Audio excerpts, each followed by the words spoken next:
Hi, this video is a quick introductory tutorial to PRR for new residents. After you logged in for the first time and after you filled out your user bio, you'll be sent to what's called the dashboard, which is the main landing page for PRR. The dashboard is broken up into a number of sections. On the top, it has a listing of all of the various categories that you log cases under and the number of first level verified and unverified cases in each. Beneath that is the CLAD audit preview. This is a report, the CLAD audit report, that shows you uh, it audits all of your cases for possible errors. So for example, this resident has logged this case and the audit report is picking up a possible error. I'll get to the CLAD audit a little bit later. This is just a preview for the previous 2 weeks. The full report, you have to go to a different screen for that. Down beneath here, you have common tasks and various common reports that you'll need to print out. For example, one of the common tasks that you'll need to perform as a resident is adding a case.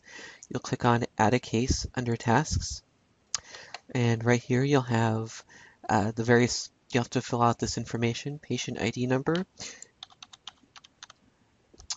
the age, gender, date, hospital, facility, and the attending.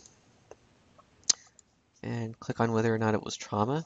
Then you'll click on Add Procedures to add the actual procedure. In this case, I'll add a first ray surgery right here, and I'll add a bunionectomy silver procedure. Click on Add Procedure again, and you can fill out the details of the procedure. In this case, I was first roll. It was on the right. It was the second digit, and you have to fill out a note. Click on Submit, and you've added the case. Go ahead and click on Dashboard to go back to the dashboard. Another thing you'll do is print out various reports that you'll need to track your process. The clinical report right here is a history of all of your case logs. Click on Clinical Report and click on Submit, and it'll show you what's called the Clinical Report by Resident. It's a listing of all of your cases since you've started the program. And if you click on the case number, it'll take you to the details of the case, so you can edit it. However, you can only edit unverified cases. When your director verifies a case, it's locked and can't be edited again until your director unverifies the case.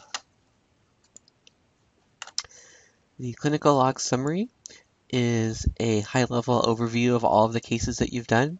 It breaks them up into first and second procedure totals, and it'll show you your total biomechanical cases and your total first-level trauma cases, which are requirements for graduating. Another important report is the MAV Diversity Report. The MAV Diversity Report keeps track of your graduation requirements. So I'll click on this, click on Submit, and on top it shows you the MAV category. It shows you the minimum number right here that you need in each category. For example, podopediatric cases, you need a total of 25, which are podiatric procedures with a patient under 18 years of age. It'll show you the over/under number for each category. And underneath here is the diversity category, meaning within each of these categories, you need a different number of types of procedures. Like for example, in digital surgery, you need 5 different types of procedures. So you can't satisfy the digital surgery requirement with the exact same procedure repeated 80 times.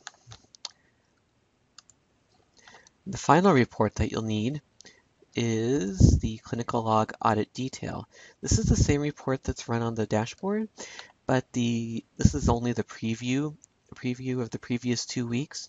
If you click on the clinical log audit detail right here, click on Submit, it will show you all of your errors from when you first started logging cases. For example, this resident has an error from January 31st, I should say.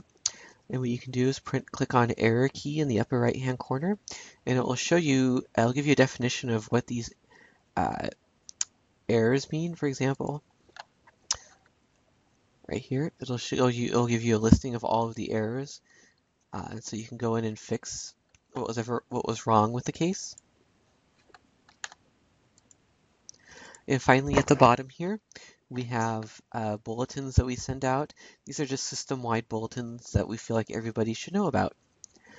Also, we have a help wiki. If you click on help wiki right here,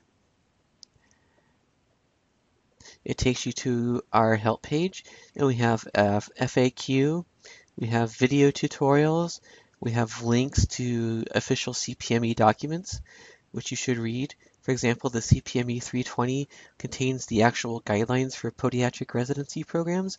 It's a good idea to get really familiar with this document and to check the CPME's webpage for updates to it.